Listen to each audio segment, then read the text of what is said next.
അതായത് പല കാരണങ്ങളാൽ ആ ക്രാക്കുകൾ വരാം. ഇപ്പോൾ സിമെന്റ് യൂസ് ചെയ്തതിലുള്ള പ്രശ്നം കാരണവും ക്യൂറിങ് ചെയ്യാത്തത് കാരണവും വെള്ളത്തിന്റെ റേഷ്യോ കൂടിപ്പോയത് കാരണവും ഒക്കെ ക്രാക്കുകൾ വരാം. അതും തേച്ച് കഴിഞ്ഞ് ഒരു ദിവസത്തിനുള്ളിൽ ക്രാക്കുകൾ വന്ന് കാണുന്ന ഇതും വരാറുണ്ട്.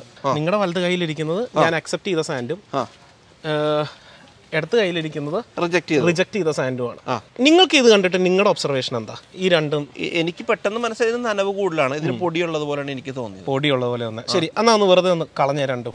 അപ്പോൾ വീടെന്ന സ്വപ്നം ഗംഭീരമായിട്ട് മുന്നോട്ട് പോകുന്നു. നമ്മൾ ആദ്യം പവൻ ഓർക്കുന്നുണ്ട്, നമ്മൾ എപ്പിസോഡ് ചെയ്യുന്ന സമയത്ത് ഇവിടെ ഒരു മാവ് ഉണ്ടായിരുന്നു അല്ലേ, ആദ്യത്തെ എപ്പിസോഡിൽ. അതൊക്കെ കഴിഞ്ഞിപ്പോൾ 40-40ഓളം എപ്പിസോഡുകൾ കഴിഞ്ഞു. ഗീതാ മാഡത്തിന്റെ വീട് പണി ഇപ്പൊ തേപ്പ് അല്ലേ? തേപ്പല്ല, സീലിംഗ് പ്ലാസ്റ്ററിങ്. സീലിംഗിന്റെ തേപ്പിനെ കുറിച്ചാണ്. പ്ലാസ്റ്ററിങ്. ഓക്കെ. ഇതിന്റെ അകത്ത് നമ്മുടെ ഓഡിയൻസിന് അറിയേണ്ട പ്രധാനപ്പെട്ട കാര്യങ്ങൾ ഒരുപാട് ഉണ്ടാവുമല്ലോ അല്ലേ? ഈ ഒന്നാമത് ഇവാദിന്റെ ഒരു അണ്ടർസ്റ്റാൻഡിങ് അനുസരിച്ച് ഈ സീലിംഗിന്റെ തേപ്പ് ചെയ്യേണ്ട കാര്യമുണ്ടോ, അല്ലെങ്കിൽ അതിന്റെ ആവശ്യം എന്താ? ഞാനിപ്പോൾ മനസ്സിലാക്കുന്നത്, നമ്മളിപ്പോൾ പല റെസ്റ്റോറൻറ്റിലൊക്കെ പോകുമ്പോഴേ തേക്കാത്ത ഒരു ഡിസൈൻ ആക്കി മാറ്റുന്ന ഒരു കൾച്ചർ കണ്ടിട്ടുണ്ട്. വീടിന്റെ കേസിൽ പറഞ്ഞു, എനിക്ക് നിങ്ങൾ പറയുന്നതിനോട് പൂർണ്ണമായി യോജിക്കുന്നു. എന്നാലും വീടിന്റെ കേസിൽ ഇത് പാരമ്പര്യമായിട്ട് തേക്കുന്നുണ്ടല്ലോ, അതുകൊണ്ട് തേക്കാമെന്നുള്ളതായിരിക്കും. പക്ഷേ നമ്മൾ ഈ വീഡിയോയിൽ കാണുമ്പോൾ ഇത് അങ്ങനെ ഒരു കറക്റ്റായിട്ട് ഫിനിഷ് ചെയ്ത് വെച്ചിരിക്കുന്ന ഒരു സീലിംഗ് അല്ല. അല്ലല്ല, പലയിടത്തും ഗ്യാപ്പ് ഉണ്ട്.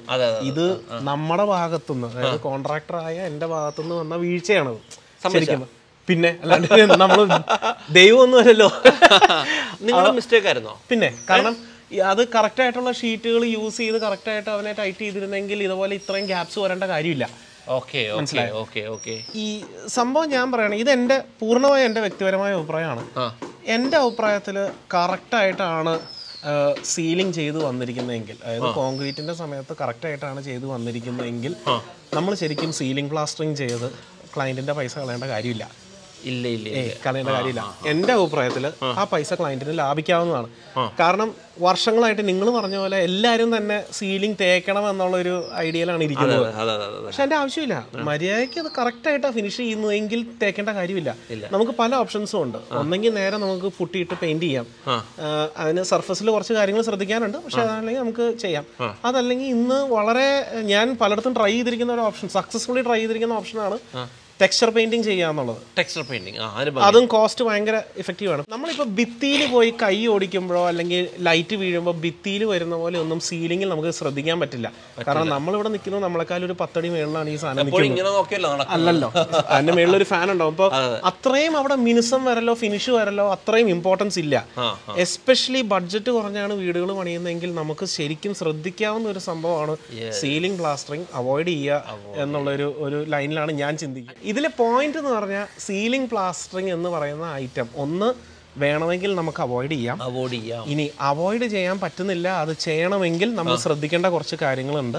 ഒന്ന്, ആ പ്ലാസ്റ്ററിങ്ങിന്റെ ക്വാണ്ടിറ്റി എന്ന് പറയുന്ന സാധനം കംപ്ലീറ്റ്ലി ആ ലെവൽ എത്രമാത്രം നമുക്ക് കോൺക്രീറ്റ് ചെയ്തപ്പോൾ കിട്ടി എന്നുള്ളതനുസരിച്ച് ചെയ്യും.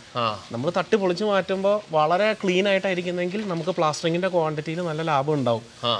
ഓക്കെ, അതിന് പകരം അത് ഭയങ്കരമായിട്ട് ഇങ്ങനെ വേവി പാറ്റേണിലാണ് നിൽക്കുന്നതെങ്കിലോ അല്ലെങ്കിൽ അൺഡുലേഷൻസ് ഉണ്ടെങ്കിൽ നമുക്ക് എന്താണെങ്കിലും പ്ലാസ്റ്ററിങ്ങിന്റെ ക്വാണ്ടിറ്റിയിൽ കൂടേണ്ടി വരും. പിന്നെ ആൾക്കാർ പ്രത്യേകം ശ്രദ്ധിക്കേണ്ട ഒരു കേസുണ്ട്.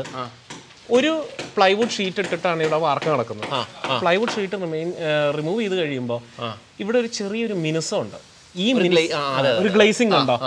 ആ മിനുസത്തിലോട്ട് നേരിട്ട് ഒരിക്കലും തേപ്പ് പിടിപ്പിക്കരുത്. അത് പിടിച്ച് നിൽക്കില്ല. നാളെ തേക്കാൻ പാടില്ല.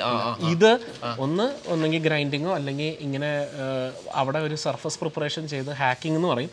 അതായത് ചുറ്റിക വെച്ചൊന്ന് അടിച്ചടിച്ചടിച്ച് മിനുസം ഒന്ന് കളഞ്ഞതിന് ശേഷം മാത്രമേ ഇത് പിടിക്കാവുള്ളൂ. കാരണം അതല്ലെങ്കിൽ പിടിച്ചിരിക്കില്ല. ഫ്രിക്ഷനാണ് ഇതിന്റെ ഒരു മെയിൻ സാധനം.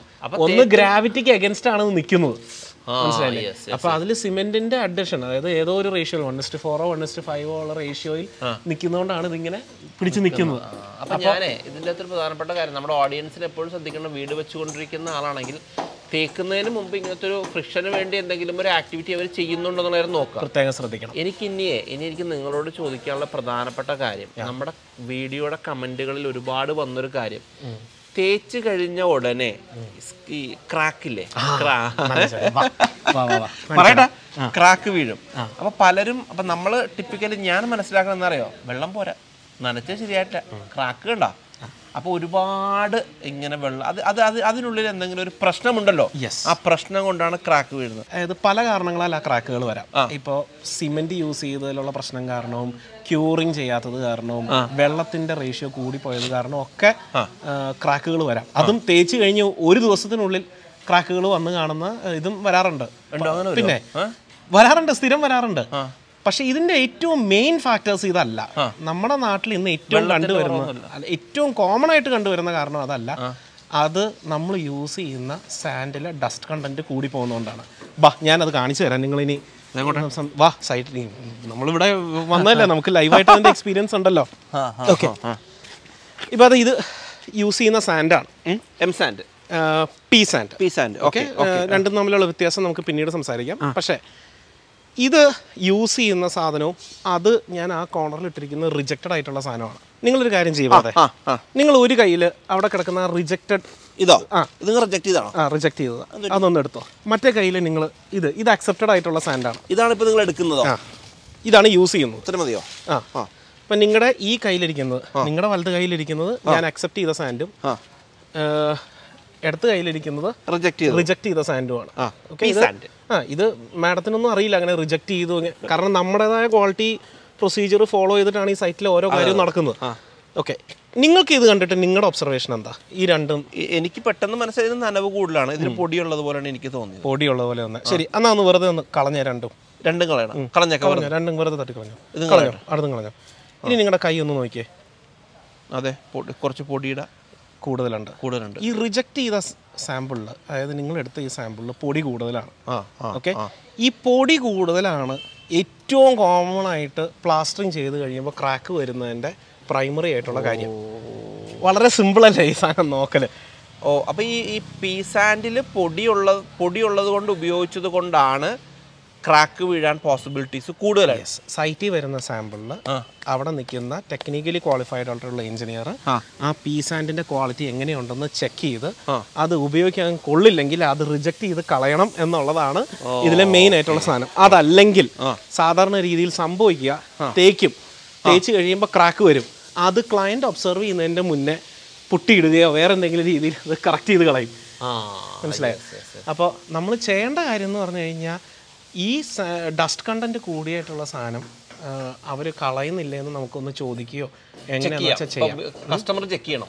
യെസ്, അത് കസ്റ്റമർ പ്രായോഗികമായിട്ട് എത്രത്തോളം അത് വരുന്ന എനിക്കറിയില്ല. ഞാൻ എപ്പോഴും പറയാറുള്ളത്, ഒരു ക്വാളിറ്റി ഓറിയൻറ്റഡ് ആയിട്ടുള്ളൊരു എഞ്ചിനീയർ സൈറ്റിൽ നിൽക്കുന്നിടത്തോളം ഒരു ബെനിഫിറ്റും സൈറ്റിലേക്ക് വേറെ വരാനില്ല. നിങ്ങൾ എത്രത്തോളം ഒരു ക്ലയൻറ്റ് വന്ന് ചെക്ക് ചെയ്താലും അതിൽ വിട്ടുവീഴ്ചകൾ കണ്ടുപിടിക്കാൻ സാധിച്ചുകൊള്ളണമെന്നില്ല.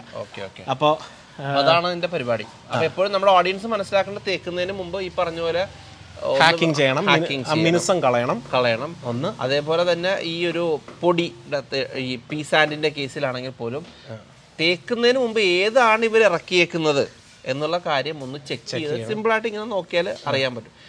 പിന്നെ വിഷ്ണുവിന്റെ വീഡിയോ നല്ല വീഡിയോ, ഡസ്റ്റിനെ കുറിച്ച് അദ്ദേഹം അത് കൃത്യമായിട്ട് പറയുന്നുണ്ട്.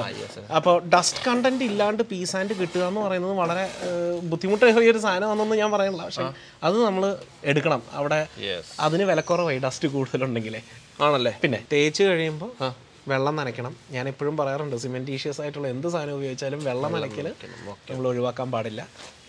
സന്തോഷം. അപ്പോൾ എന്തായാലും ഈ ഒരു എപ്പിസോഡ് എല്ലാ ആൾക്കും ഉപകാരപ്രദമാകട്ടെ. വീട് തേച്ചുകൊണ്ടിരിക്കുന്ന ആളുകൾ ദയവ് ചെയ്ത് ഈ ഒരു കാര്യങ്ങൾ ശ്രദ്ധിക്കുക. ഞാനിപ്പോൾ പറഞ്ഞ സീലിംഗ് പ്ലാസ്റ്ററിംഗ്, വാൾ പ്ലാസ്റ്ററിംഗ് വരുമ്പോൾ നമുക്ക് വേറെ കുറേ കാര്യങ്ങൾ സംസാരിക്കാനുണ്ട്. സന്തോഷം. ഓക്കെ, അപ്പോൾ ഓൾ ദി ബെസ്റ്റ്. വീടുന്ന സ്വപ്നം ഗംഭീരമായിട്ട് മുന്നോട്ട് പോകുന്നു. നിങ്ങൾ തരുന്ന സപ്പോർട്ടാണ് ഇതിൻ്റെ ഏറ്റവും വലുത്. അപ്പോൾ വീണ്ടും കാണാൻ. Yes, thank you. ബൈ.